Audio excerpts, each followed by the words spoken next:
pagpapala sa kanyang mga anak. Kaya hindi, Panginoon, sa kanyang asawa, Panginoon.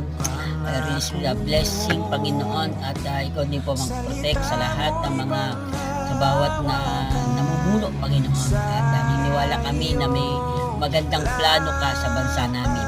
At hindi mo hayaan, Panginoon, na hindi mo hayaan na may masamang mangyari sa bansa namin. Bagkus ikaw po'y patuloy mo pagpapalain, Panginoon. At ikaw po ang mag-release ng blessing sa bawat pamilya, sa bawat nasa gobyerno, Panginoon.